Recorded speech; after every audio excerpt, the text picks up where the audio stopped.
മുല്ലപ്പെരിയാർ അണക്കെട്ടിന്റെ സുരക്ഷയുമായി ബന്ധപ്പെട്ട് കേന്ദ്ര ജലശക്തി മന്ത്രാലയം പുറപ്പെടുവിച്ച പുതിയ ഉത്തരവ് കേരളത്തോടുള്ള കടുത്ത വഞ്ചനയാണെന്ന് പ്രോലൈഫ് ഗ്ലോബൽ ഫെലോഷിപ്പ് ചെയർമാനും മുല്ലപ്പെരിയാർ ഏകോപന സമിതി ജനറൽ കോഓർഡിനേറ്ററുമായ സാബു ജോസ് പറഞ്ഞു. അണക്കെട്ടിന്റെ സമഗ്ര സുരക്ഷാ പരിശോധനയ്ക്കായി നിയോഗിക്കപ്പെട്ട വിദഗ്ധ സമിതിയിൽ നിന്ന് കേരളത്തിന്റെ പ്രതിനിധിയെ സംസ്ഥാന സർക്കാരിന് പോലും അറിയിക്കാതെ ഏകപക്ഷീയമായി മാറ്റിയ നടപടി അതീവ ദുരൂഹമാണ്. മുല്ലപ്പെരിയാർ ഏകോപന സമിതി ജനറൽ കോർഡിനേറ്റർ സാബു ജോസ് നമ്മളോടൊപ്പം ഇപ്പോൾ ചേരുന്നുണ്ട്. എങ്ങനെ വിലയിരുത്താം ഈ കാര്യങ്ങളെ? എന്തുകൊണ്ടായിരിക്കാം ഇങ്ങനെ സംഭവിച്ചത് എന്നാണ് നമുക്ക് മനസ്സിലാക്കാൻ കഴിയുക? വല്ല ഗൂഢാലോചനയുടെ ഭാഗമാണോ ഇത്? ശരിക്കും കേരളത്തിന്റെ ഒരു ദുരവസ്ഥ അത് ഇന്നലെ തുടങ്ങിയതല്ല. നമുക്കറിയാം 999 വർഷത്തെ പാട്ടക്കരാറ് അടിസ്ഥാനരഹിതമായിരിക്കെ 70-ൽ ഒപ്പിട്ട് കൊടുത്ത അന്നത്തെ ഇടത് മുന്നണിയുടെ ഗവൺമെന്റ് തുടർന്ന് നമ്മൾ നോക്കുകയാണെങ്കിൽ പമ്പര വിഡ്ഢികളാക്കുകയാണ്. കേരളത്തിന്റെ ഭരണാധികാരികൾക്ക് ഇത്രയും വലിയ 6 ജില്ലയിലെ 50 ലക്ഷം പേരുടെ ജീവന്റെ പ്രശ്നം ഒരു നല്ല വക്കീലിനെ സുപ്രീം കോടതി വെക്കുവാനോ അതിന്റെ വാദങ്ങള് വേണ്ട. കഴിഞ്ഞ ആഴ്ച ബഡ്ജറ്റിൽ അവിടുത്തെ മുഖ്യമന്ത്രി ഇന്ത്യ മുന്നണിയുടെ ഭാഗമാണ് സതീശനും അവിടുത്തെ മുഖ്യമന്ത്രിയും. ഈ കേരളത്തിന്റെ പ്രതിനിധിയെ നീക്കം ചെയ്തിട്ട് ഈ നിമിഷം വരെ ഒരു പ്രതിയുടെ പേര് വെച്ച് ഞങ്ങൾ കൊടുത്തുവെന്ന് പറയാനായിട്ട് സെക്കൻഡ് മതി. മുഖ്യമന്ത്രി ചെയ്തിട്ടില്ല. അദ്ദേഹം ലോകത്തെ എല്ലാ നല്ല കാര്യങ്ങളൊക്കെ പറയുന്നുണ്ട്. എന്തുകൊണ്ട് കേരളത്തിന്റെ നിലപാട് നയം അദ്ദേഹത്തിന് നിയമസഭ വരുന്നത് അല്ലെങ്കിൽ പുറത്തെങ്കിലും അറിഞ്ഞുകൂടാ?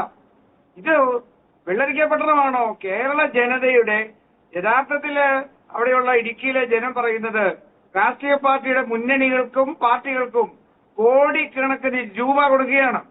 ഇവിടെ സമരം നടന്നപ്പോ ജയലളിത പറഞ്ഞു തമിഴ്നാട്ടില് ഭൂമി വാങ്ങിക്കൂട്ടിയ അല്ലെ ഇവർ കൈക്കൂലി കൊടുത്തവരുടെ ലിസ്റ്റ് പുറത്തുവിടുന്നു പറഞ്ഞപ്പം ഒറ്റ രാത്രി കൊണ്ട് ഓടി മാറിയ കേരളത്തിന്റെ രാഷ്ട്രീയ പാർട്ടി മുന്നണികളുണ്ട്. നമുക്കറിയാം പ്രതിപക്ഷത്തിരിക്കുമ്പോ ഭയങ്കര ഘോരം പറയുന്ന ഈ സതീശനും മോൻസും ഒക്കെ അവിടെ നിരാകാരത്തിൽ പങ്കെടുത്തവരാണ്. അവർക്ക് എന്തായാലും അറിയാവുന്ന ഭരണം കിട്ടിയ മാറിപ്പോകൂ. ഈ റോഷി ജലവിഭവ മന്ത്രിയായിരുന്നു. അദ്ദേഹം അവിടെ മരിക്കാൻ കിടന്ന മനുഷ്യനാണ്. ഈ കഴിഞ്ഞ 5 വർഷം അല്ലെ കഴിഞ്ഞ 10 വർഷം പണ്ട് ഇടത് മുന്നണി ഇവിടെ അങ്ങോട്ട് എന്താ പറയാ മതിൽ സൃഷ്ടിച്ചവരാണ്. ഇതെന്തൊരു ക്രൂരതയാണിവര്. ഈ മധ്യ കേരളത്തിലെ 50 ലക്ഷം പേര് മരിച്ചൊലിച്ചു പൊക്കോയാലും ഒരു കുഴപ്പമില്ല എന്ന് പറയുന്ന നിസ്സംഗതയുടെ പര്യായം എന്നല്ല അതിനപ്പുറം വല്ലതും പറയണ്ടേ? ഇത് 1956 മുതൽ തുടങ്ങിയതാണ്. 70കളിൽ കൊട്ട ഒരു കൃത്രിമ കരാർ വീണ്ടും പുതുക്കി കൊടുത്തു. ലോക ചരിത്രത്തിൽ ഒരു 50 വർഷത്തെ ആയുസുള്ള ഒരു ഡാമിന് 999 വർഷം പിന്നെയും കൊടുക്കാമെന്ന് എഴുതി വെച്ചേക്കുക. എന്തൊരു ക്രൂരതയാണിത്. ഇത് ഐക്യരാഷ്ട്രസഭ ഇടപെട്ടാൽ ഇന്ത്യ ഗവൺമെന്റിനോട് വിശദീകരണം ചോദിക്കുമ്പോൾ ഞങ്ങൾക്ക് നാണക്കേടുണ്ടായിരുന്നു ഇവിടുത്തെ രാഷ്ട്രപതിയും പ്രധാനമന്ത്രിയും പറഞ്ഞിട്ട് കാര്യമില്ല, അതിലേക്ക് എത്തിക്കും. ഞാൻ സൂചിപ്പിക്കുക, ഒരു പ്രതിനിധിയെ സമയത്ത് വെക്കാൻ പോലും പറ്റാത്ത കേരള സർക്കാർ തമിഴ്നാട് വർഷങ്ങളായിട്ട് 19 പേരുടെ വക്കീലുമാര് എഞ്ചിനീയർമാര് അവർ വെള്ളം കൊണ്ട് വിൽക്കുകയാണ്. 50,000 കോടി രൂപ വരുമാനം ഉണ്ടാക്കുന്നു. കേരളം 9,000 കോടിക്ക് വൈദ്യുതി വാങ്ങുന്നു. എന്തൊരു ഏറ്റവും വലിയ അഴിമതിക്കുള്ള അവാർഡ് ഈ ഡാമുമായി ബന്ധപ്പെട്ട് മൗനം പാലിക്കുന്നവർക്ക് കൊടുക്കണ്ടേ? എന്ത് ക്രൂരതയാണിത്. 8,000 ഏക്കർ വനഭൂമിക്ക് പ്രതിവർഷം 2,40,000 രൂപ, അതിന്റെ 30 രൂപ ഏക്കറിന് വാടക വെച്ചിട്ട് 1999 മുതൽ പാട്ടം വാങ്ങുന്നില്ല, പാട്ടക്കരാർ പുതുക്കുന്നില്ല. എന്തൊരു ഇവിടെ പണമില്ല എന്ന സതീശനും മറ്റവരും കിഫിന്ന് പണമെടുക്കുമ്പോൾ സംസ്ഥാന തമിഴ്നാട് സർക്കാർ നൽകേണ്ട പാട്ടത്തുക 999 ശേഷം പുതുക്കിയിട്ടില്ല, ഉള്ളത് വാങ്ങിയിട്ടില്ല. 8,000 ഏക്കർ വനഭൂമിയാണ് കേരളത്തിന്റെ. ഇവിടെ കേരളത്തിലെ പാവപ്പെട്ട മനുഷ്യരെ ഓടിച്ചിറക്കാനും കേസ് കൊടുക്കാനും ഒക്കെ എന്ത് താല്പര്യ വനംവകുപ്പിന്, റവന്യൂ വകുപ്പിന്? ഇവിടെ എന്റെ ചോദ്യം, എന്തുകൊണ്ട് 30 വർഷം കൂടുമ്പോ കരാറ് പുതുക്കണമെന്ന് 70 എഴുതി വെച്ചു? അതൊരു വിഡ്ഢിക്കരാറ്. ആ കരാറ് തയ്യാറാക്കിയ അന്നത്തെ മന്ത്രിസഭയിലെ ഉള്ളവര് ലജ്ജയോടെ പുറത്തിറങ്ങാൻ പറ്റുമോ? നേട്ടമുണ്ട്. ആ പാർട്ടിയുടെ മുന്നണിക്കാർക്ക് തമിഴ്നാട്ടിലെ 5 ജില്ലകളില് ഇടതുപക്ഷത്തിന്റെ MLA-മാര് വരുന്ന തമിഴ്നാട്ടിലേക്ക് വെള്ളം കൊണ്ടുവരുന്നു പറഞ്ഞിട്ടാ. ഇവിടെ ജീവന്റെ കാര്യം പറയാൻ UDF-ഉം LDF-ഉം അവരുടെ പ്രകടന പത്രികയിൽ ഒരു അക്ഷരം മിണ്ടിയില്ല. മധ്യ കേരളത്തില് അവർക്കറിയാം ഇതൊന്നുമില്ലെങ്കിൽ ഞങ്ങൾ അങ്ങ് കയറിപ്പോകുന്നത്. NDA മാത്രമാണ് അവര് ഇത് പരിഗണിക്കൂ എന്ന് പറഞ്ഞു. അതിൽ ഞങ്ങൾ ബന്ധപ്പെട്ട ചില ഞാൻ പറയുന്നില്ല ഘടകകക്ഷി നേതാക്കന്മാരെ കണ്ടപ്പോൾ പറഞ്ഞു സംഗതി ശരിയാണ്, പക്ഷെ ഇലക്ഷൻ സമയത്ത് ഞങ്ങൾ ഒന്നും മിണ്ടരുതെന്ന് ഞങ്ങളോട് പറഞ്ഞിട്ടുണ്ട്. മിണ്ടരുതെന്ന് പറയാൻ ഇവർക്ക് എന്താ അവകാശം? ഞാൻ ചോദിക്കുന്ന ഇന്ത്യ മുന്നണിയുടെ ഭാഗമാണ് UDFും LDFും. അവർക്ക് തമിഴ്നാടിനോട് ഒരു മേശയ്ക്ക് ചുറ്റുമിരുന്ന് കാര്യങ്ങൾ പറയുവാനുള്ള തന്റെയിടവും ധൈര്യമില്ലാത്തത് തമിഴ്നാടിന്റെ ഈ സംഭാവനകളോ അല്ലെങ്കിൽ സമ്മാനങ്ങളോ വാങ്ങിയതിന്റെ ഭയമല്ലേ? ഇനി NDA നാഷണൽ ഡാം സെക്യൂരിറ്റി അതോറിറ്റിയുടെ കീഴിലാണ് ഇപ്പൊ ഡാമുകൾ വരുന്നത്. കേന്ദ്ര ഗവൺമെന്റിന് ഈ കാര്യത്തിൽ ഇടപെടാനുള്ള എല്ലാ സാഹചര്യവും സാധ്യതയുണ്ട്. അപ്പോൾ അവർ നോക്കുന്നത് രാഷ്ട്രീയ നേട്ടത്തില് അവിടുത്തെ MP മാരോ MLA മാരോ ആണ്. ലജ്ജാകരമാണിത്. കേരളത്തിലെ രാഷ്ട്രീയ പാർട്ടി മുന്നണികൾക്ക് കോടിക്കണക്കിന് രൂപ കണക്കില്ലാതെ ബഡ്ജറ്റിലുള്ള തുക ലഭിക്കുന്നുണ്ടെന്നുള്ള ഒരു വലിയ പ്രചാരം നമ്മുടെ മനുഷ്യർക്കിടയിലുണ്ട്. അത് ഉറപ്പാണോ ഇല്ലയോ എന്ന് ആധികാരികമായി എനിക്ക് പറയാൻ പറ്റില്ല. പക്ഷേ ഈ പോക്ക് കണ്ടാൽ ഓരോ ജലസേചന വകുപ്പ് മന്ത്രിയും മെല്ലപ്പോക്ക് സമരം നടത്തുന്ന പോലെ നിലവിളിച്ച ഒരു മന്ത്രി ഉണ്ടായിരുന്നു, നമുക്ക് പേര് ഞാൻ പറയുന്നില്ല. ഇവിടെ എന്താ ഈ ചെയ്യുന്നേ? മുഖ്യമന്ത്രിക്ക് വന്നിട്ട് തമിഴ്നാട് സർക്കാർ അവരുടെ ബജറ്റില് അവരുടെ നയരേഖ പറയുമ്പോൾ കേരളത്തിന്റെ ജീവനാണ് ഈ വെള്ളം ഇവിടുന്ന് കൊണ്ടുപോകുമ്പോൾ ഇനി വെള്ളം പോലും കേരള സർക്കാർ അല്ലെ കേരള ജനത പറയേണ്ടതില്ല. കാരണം ഇത് പൊളിഞ്ഞു പോരാൻ മണിക്കൂറുകൾ മതി. നമുക്കറിയാം അവിടെ ഭൂകമ്പ ബാധിത മേഖലയാണിത്. ഈ ഭൂകമ്പ ബാധിത മേഖലയില് 70-ന് ശേഷം അവിടെ പലപ്പോഴും ഭൂചലനങ്ങൾ ഉണ്ടായിട്ടുണ്ട്. അപ്പൊ കേരളത്തിന്റെ നിസ്സംഗത വളരെ ക്രൂരമാണെന്ന് നമുക്ക് പറയേണ്ടി വരും. കരാറ് പുതുക്കുമല്ല 2016-14 വിധികൾ വന്നു. എന്താ നോക്കുക, സുപ്രീം കോടതിയിലേക്ക് നിങ്ങൾ നോക്കിയാൽ ഏതെങ്കിലും ഒരു വക്കീലിനെ അപ്പോഴങ്ങ് പറഞ്ഞുവിടും. തമിഴ്നാടല്ല കഴിഞ്ഞ 50 വർഷമായിട്ട് സുശക്തമായ ഓഫീസ്, എഞ്ചിനീയർമാര്, അവർക്ക് വക്കീലുമാർ എന്തിനാ? അവർക്ക് വെള്ളം കൊണ്ടേ വിറ്റ് വൈദ്യുതിയും കൃഷി നടത്തുവാൻ കേരളത്തിലേക്കോ. എന്നിട്ട് പക്ഷെ എന്തെങ്കിലും പറഞ്ഞ ഉടനെ പറയും ഓ തമിഴ്നാട് പ്രക്ഷോഭം ഉണ്ടാക്കും.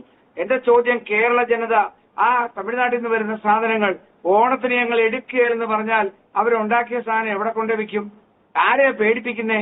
മൗനം പാലിക്കുന്ന, നിസ്സംഗത പാലിക്കുന്ന ചില മനുഷ്യരും പ്രസ്ഥാനങ്ങളും ചിലപ്പോ അവരെ കുറിച്ച് ശ്രീ റോയി എഴുതിയ പുസ്തകത്തിൽ പറയുന്ന പോലെ അവരുടെ ലിസ്റ്റ് എടുത്ത് പബ്ലിഷ് ചെയ്യേണ്ട ഒരു കാലഘട്ടം വരിക.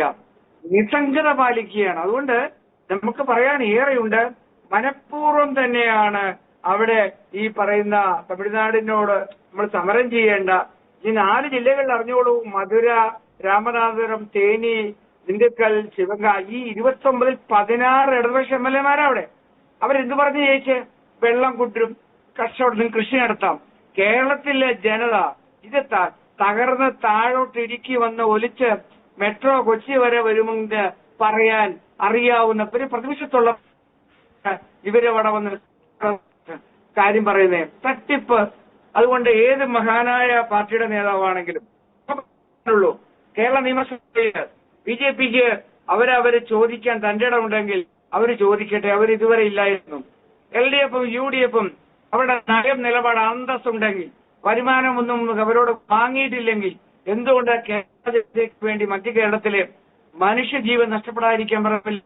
കേവലം 50 വർഷം മാത്രം ആയുസുള്ള ഒരു സുർക്കി മിശ്രിതം കൊണ്ടുണ്ടാക്കിയ ഡാം, സിമന്റ് പരിസരത്ത് പോയിട്ടില്ല. അങ്ങനെയുള്ള ഒരു ഡാം 400 വർഷം ഇനിയും പോകുന്ന ഏതോ ഒരു പമ്പരവിഡ്ഢിയായ തീവ്രവാദിയായ ഒരു MLA തേനി പറഞ്ഞപ്പം ഈ കേരളത്തിലെ ഒരു MLA-യുടെയും വാ തുറന്നില്ല. കാരണം അവനോ അവന്റെ പാർട്ടിയുടെ നേതാവോ കോടികൾ വാങ്ങി നമ്മൾ സംശയിക്കേണ്ടി വരും. അതുകൊണ്ട് കേരളത്തില് ഉള്ള നമുക്കറിയാം 1895-ൽ 50 വർഷം ആയുസുണ്ടാവും പരമാവധി എന്ന് പറഞ്ഞതാണ്. ഇപ്പം 130 വർഷം കഴിഞ്ഞിരിക്കുന്നത്.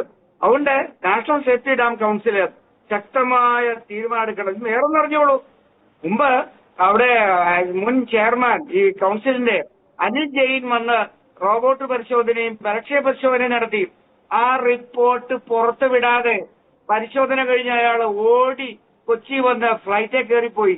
എന്താ അന്ന് ആ കൂടെ ഉണ്ടായിരുന്ന എഞ്ചിനീയർമാര് ഇപ്പോഴിതാ കഴിഞ്ഞ ദിവസം ഒരു കരിങ്കുന്നൻ രാമേന്ദ്രൻ എന്ന് പറഞ്ഞ ഒരാള് വളരെ ശക്തമായ എഴുത്തുമ്പിലെ പരിശോധനയിൽ കണ്ട ഭീകര ദൃശ്യത്തെ കുറിച്ചുള്ള വീഡിയോ പുറത്തു വന്നു. എന്തുകൊണ്ട് ഗവൺമെന്റ് അദ്ദേഹത്തെ ചോദ്യം ചെയ്തില്ല? എന്തുകൊണ്ട് അല്ലെന്ന് പറയുന്നില്ല? ഞാൻ തൊടുപുഴയിലെ ഒരു എഞ്ചിനീയർ അയാളെന്നോട് പറഞ്ഞു, സാറേ ഏതൊരു സമയത്തും ഞാൻ മരിക്കും, അവിടെ വീട്ടിൽ നിന്നുകൊണ്ടാണ് മുക്കത്ത്. തൊടുപുഴ ടൗണിനടുത്ത്. അവൾ പറഞ്ഞു എന്നെ കൊല്ലാൻ ആൾ വന്നിട്ടുണ്ട് സാറേ. ഞാൻ പരിശോധനയുടെ സമയത്ത് ബോട്ടിൽ പോയി ഇതിന്റെ ഏത് സമയത്തും തകരാൻ സാധ്യതയുള്ളത് ചിത്രങ്ങൾ എടുത്തപ്പോൾ റോബോട്ട് പരിശോധനയ്ക്ക് ഞാൻ ഉണ്ടായിരുന്നതാണ്. എനിക്ക് സമാധാനത്തോടെ കിടന്നുറങ്ങാൻ പറ്റുന്നില്ല. ഇത് പറയുമ്പോൾ എന്തുകൊണ്ട് നമ്മൾ മൗനം പാലിക്കുന്നു? അതുകൊണ്ട് നമ്മളിത് ചർച്ച ചെയ്യുകയല്ല, ഇവിടെ ഗൗരവമായ നിലപാട് പാർട്ടികളും മുന്നണികളും അവരുടെ നിലപാട് വ്യക്തമാക്കണം. ഇന്ത്യ മുന്നണിയുടെ രാഹുൽ ഗാന്ധിയാണ് അവരുടെ നേതാവെങ്കിൽ, രണ്ട് സംസ്ഥാനത്തുള്ളവരുടെ ആത്മാർത്ഥതയുണ്ടെങ്കിൽ അവരുടെ മേശയ്ക്ക് ചുറ്റുവരുന്ന ഇവിടെ ലക്ഷങ്ങളുടെ ജീവനും അവിടെ വെള്ളവുമാണെന്ന് പറയാൻ രാഹുൽ ഗാന്ധിക്ക് തന്റെ ഇടം വേണം. ഇടതുപക്ഷം രാഹുൽ ഈ ഇന്ത്യ മുന്നണിയുടെ ഭാഗമാണ്. കഴിഞ്ഞ 10 വർഷം അവര് മുല്ലപ്പെരിയാറിന് വേണ്ടി എന്ത് ചെയ്തു ഡീകമ്മീഷൻ ചെയ്യാനായിട്ട്? ഒന്നും പറയാനുണ്ടാകില്ല. അതിനർത്ഥം എന്തായിരിക്കും? അപ്പൊ അതുകൊണ്ട് ഇവിടെ രണ്ട് മുന്നണികളും മൗനം പാലിച്ചാൽ ഭരിക്കുന്ന UDF മുഖ്യമന്ത്രി നിയമസഭയിൽ കൃത്യമായി ദിവസങ്ങളിൽ പറയണം. പറഞ്ഞില്ലെങ്കിൽ അത് പ്രതിഷേധാർഹം മാത്രമല്ല കുറ്റകരമായ അനാസ്ഥയാണ്. ഇനി NDAയുടെ 3 പേര്, BJPയുടെ പ്രസിഡന്റ് രാജീവ് ചന്ദ്രശേഖർ ഇന്നിപ്പോ നിയമസഭയിലുണ്ട്. അദ്ദേഹത്തിന് ആത്മാർത്ഥമായിട്ട് മുഖ്യമന്ത്രിയോട് ചോദിക്കാം, എന്താണ് കേരളത്തിന് വേണ്ടി സുപ്രീം കോടതിയിൽ കേരള ഗവൺമെന്റ് LDF 10 വർഷം കഴിഞ്ഞിൽ എന്ത് ചെയ്തു, നമ്മൾ എന്ത് ചെയ്യുന്നു എന്ന് ചോദിക്കാൻ രാജീവ് ചന്ദ്രശേഖരും അദ്ദേഹത്തിന്റെ 2 സഹപ്രവർത്തകരും നിയമസഭയിൽ തയ്യാറാകണമെന്നാണ് ഞങ്ങൾ ആവശ്യപ്പെടുന്നത്. എന്ന് മാത്രമല്ല, ലോകത്ത് നമ്മൾ വനം കൊണ്ടുവരണം, വികസനം വേണമെന്ന് പറയുന്ന ശ്രീ സതീശൻ പറവൂർ അദ്ദേഹത്തിന്റെ നാടും വീടും അടക്കം മാർത്താണ്ഡവണ്ടം പാലത്തിന് മുകളിൽ വെള്ളം വന്ന് ഒലിച്ചു പോകും. അതുകൊണ്ട് അദ്ദേഹം നിലപാട് മുമ്പ് പറഞ്ഞിട്ടുണ്ട്. ഇവരൊക്കെ പറഞ്ഞ നിലപാടുകൾ ഭരണം വരുമ്പോ അവര് മൗനമായി മാറും. ഇപ്പൊ നോക്കിക്കോ, റോഷി അഗസ്റ്റും വേണമെങ്കിൽ സമരത്തിനിടെ പന്തല് വരും, നാട്ടുകാർ തല്ലി ഓടിച്ചില്ലെങ്കിൽ. ഇത് എന്തൊരു തോന്നിയവാസമാണ്. അതുകൊണ്ട് കേരളത്തിലെ മാധ്യമങ്ങൾ ഈ കഴിഞ്ഞ ദിവസം പല പത്രങ്ങള് വളരെ ശക്തമായി കേരളത്തിന്റെ നിസ്സംഗതയെക്കുറിച്ച് അവര് ലേഖനം എഴുതിയിട്ടുണ്ട്. അവിടെ പറയുന്നില്ല. അതുകൊണ്ട് അവിടെ നമുക്കറിയാം, അവിടെ വിള്ളല് 78-ലെ പരിശോധനയില് വലിയ വിള്ളലിനെ കുറിച്ച് പറയുന്ന കരിങ്കുന്തൻ രാമേന്ദ്രൻ നായര് KCB-യിൽ ജീവിച്ചിരിപ്പുണ്ട്. അതുപോലെ 78 സ്ഥലങ്ങളിലാണ് ചോർന്നൊലിക്കുന്നത്. അദ്ദേഹം വെറുതെ പറയുകയാണോ? അദ്ദേഹത്തിന് അങ്ങനെ പറയേണ്ട ആവശ്യം? സിമന്റ് രഹിത നിർമ്മാണം മാത്രമുള്ള ഒരു ഡാമിന് ഇത്ര നാള് നീന്തുന്ന ഈ മധ്യ കേരളത്തിലെ മനുഷ്യര് പള്ളിയിൽ അവരുടെ അമ്പലങ്ങളിലും വിശ്വാസികളുടെ പ്രാർത്ഥന കൊണ്ടെന്നല്ലാതെ നമ്മൾ വേറെന്താ പറയാ? ഞാൻ മുല്ലപ്പെരിയാർ ഭാഗത്ത് പോയിട്ടുണ്ട്.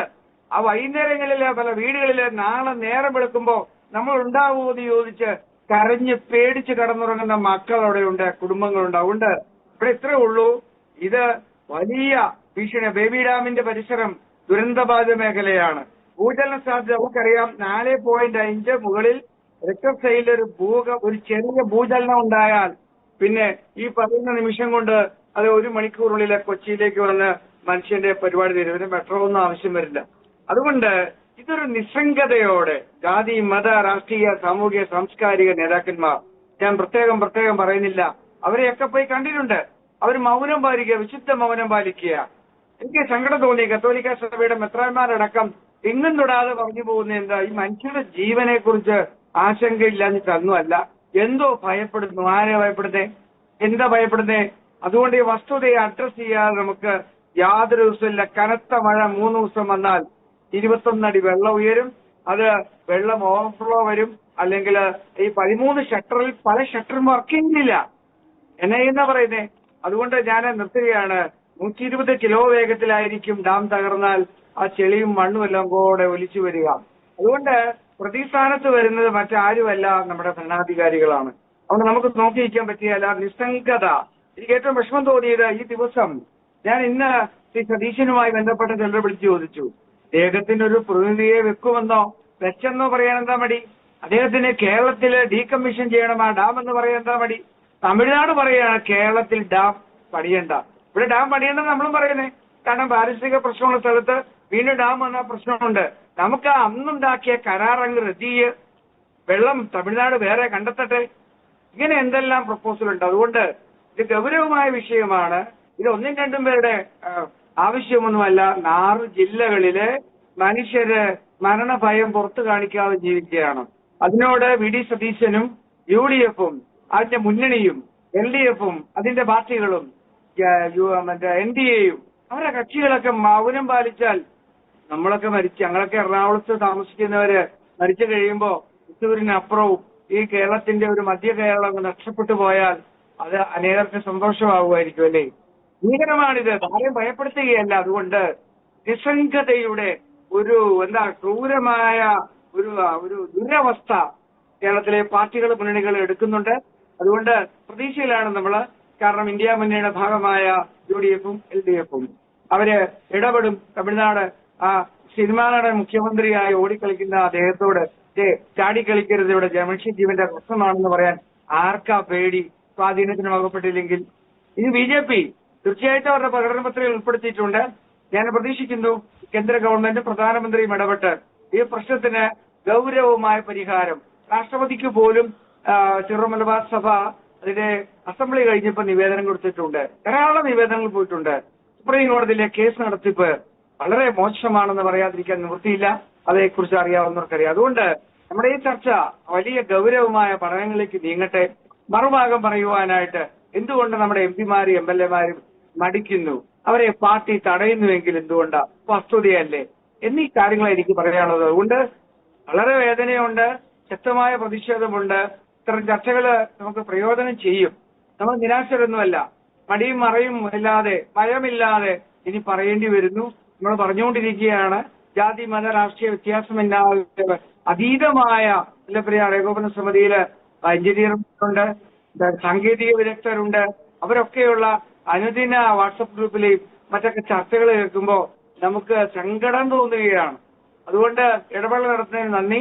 ഷെക്കീന വളരെ കാര്യമായി മുല്ലപ്പെരിയാർ വിഷയത്തില് നിരന്തരമായി ഇടപെടുന്നുണ്ട്. അതിന് വലിയ നന്ദിയുണ്ട്. അതൊരു ജീവന്റെ പ്രശ്നമാണ്, മനുഷ്യന്റെ പ്രശ്നമാണ്, ജീവിതത്തിന്റെ പ്രശ്നമാണ്. ഈ ചർച്ചകൾക്ക് ഫലമുണ്ടാകും. ഇത് കേൾക്കുന്നവർക്ക് ലജ്ജയുണ്ടാകട്ടെ. ഭരണാധികാരികൾക്ക്, ഏത് മുന്നണിയുടെ പാർട്ടിയുടെ ആൾക്കാരാണെങ്കിലും മധ്യ കേരളത്തിനപ്പുറമുള്ളവർക്കും ഈ വിഷയത്തിൽ ഇടപെടണം. ഐക്യരാഷ്ട്രസഭയിലേക്ക്, ഒരുപക്ഷെ UN ഡിസാസ്റ്റർ മാനേജ്മെന്റിന്റെ പല സംവിധാനങ്ങളിലേക്ക് നമ്മൾ ഗൗരവ പരാതി കൊടുക്കാൻ നിർബന്ധിതമാകുക. അങ്ങനെ വന്നാൽ അവർ 50 ലക്ഷം പേരുടെ ജീവനുമായതിന്റെ കാര്യത്തിൽ സാറ്റലൈറ്റ് പരിശോധന നടത്തി നമ്മുടെ രാജ്യത്തെ പ്രധാനമന്ത്രിയോടും രാഷ്ട്രപതിയോടും ഒക്കെ കമ്മ്യൂണിക്കേഷൻ നടത്തിയാൽ രാജ്യത്തിന് പേരുദോഷം ഉണ്ടായിരുന്നതും ആരും പറഞ്ഞു പിന്നെ നടപടിക്കും നാണക്കേടെന്ന് പറയരുത്. അതുകൊണ്ട് വേൾഡ് ഡാം കൗൺസിലുണ്ട്, അന്തർദേശീയ തലത്തിൽ സംവിധാനമുണ്ട്. സാറ്റലൈറ്റ് പരിശോധന അവർക്ക് നടത്താൻ പറ്റും. അതുകൊണ്ട് പ്രാർത്ഥിച്ച് ജീവിക്കുന്ന മനുഷ്യരാണ് മധ്യ കേരളത്തിലുള്ളത്. അവർ ദൈവാശ്രയമുള്ളത് കൊണ്ട് അവര് ഉടനെ ഒന്നും മരിക്കില്ലെന്ന് ഓർത്താണ് ഈ നീണ്ടു പോകുന്നത്. അത് ശരിയല്ല. അതുകൊണ്ട് കേരള മുഖ്യമന്ത്രി VD സതീശനോടും പ്രതിപക്ഷ നേതാവ് സഖാവ് വിജയനോടും PCCയുടെ പ്രസിഡന്റ് ആദരണീയനായ രാജീവ് ചന്ദ്രശേഖരോടും അവരോടൊക്കെ അഭ്യർത്ഥിക്കുകയാണ്, നിങ്ങൾ മധ്യ കേരളത്തെ മുക്കിക്കൊല്ലരുത്. നിങ്ങൾ ഒരുമിച്ച് ചർച്ച ചെയ്യുക, നടപടികൾ എടുക്കുക, രക്ഷിക്കുക എന്നുള്ളതാണ് അതിന്റെ ചുരുക്കം. വളരെ നന്ദി അങ്ങ് ഈ വിഷയവുമായി ബന്ധപ്പെട്ട് ഞങ്ങളോട് സംസാരിച്ചതിന്.